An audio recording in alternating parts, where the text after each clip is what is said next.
জটিল ৰোগত আক্ৰান্তক বৰপেটাৰ এজন লোক দুয়োটা বৃক্ক বিকল হৈ জীৱন মৃত্যুৰে যুঁজিছে আমিনুল হক নামৰ লোকজনে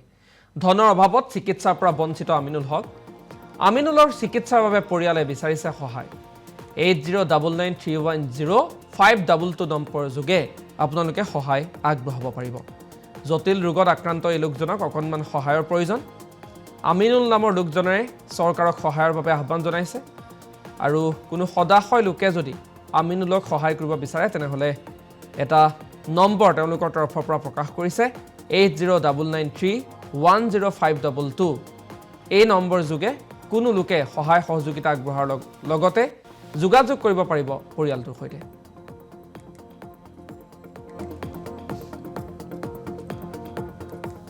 জটিল ৰোগত আক্ৰান্তক বৰপেটাৰ এজন লোক দুয়োটা বৃক্ক বিকল হৈ জীৱন মৃত্যুৰে যুঁজিছে আমিনুল হক নামৰ লোকজনে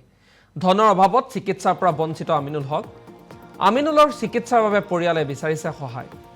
8099310522 নম্বৰ যোগে আপোনালোকে সহায় আগবঢ়াব পাৰিব জটিল ৰোগত আক্ৰান্ত এই লোকজনক অকণমান সহায়ৰ প্ৰয়োজন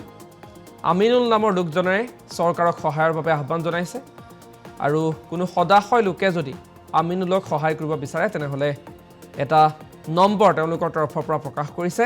8099310522 এই নম্বৰ যোগে কোনো লোকে সহায় সহযোগিতা আগবঢ়াৰ লগতে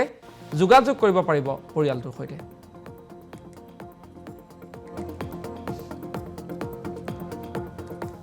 জটিল ৰোগত আক্ৰান্তক বৰপেটাৰ এজন লোক দুয়োটা বৃক্ক বিকল হৈ জীৱন মৃত্যুৰে যুঁজিছে আমিনুল হক নামৰ লোকজনে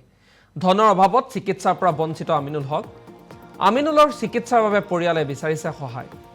8099310522 নম্বৰ যোগে আপোনালোকে সহায় আগবঢ়াব পাৰিব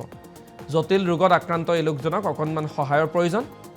আমিনুল নামৰ লোকজনে চৰকাৰক সহায়ৰ বাবে আহ্বান জনাইছে আৰু কোনো সদাশয় লোকে যদি আমিনুলক সহায় কৰিব বিচাৰে তেনেহলে এটা নম্বৰ তেওঁলোকৰ তৰফৰ পৰা প্ৰকাশ কৰিছে 8099310522 এই নম্বৰ যোগে কোনো লোকে সহায় সহযোগিতা আগবঢ়াৰ লগতে যোগাযোগ কৰিব পাৰিব পৰিয়ালটোৰ সৈতে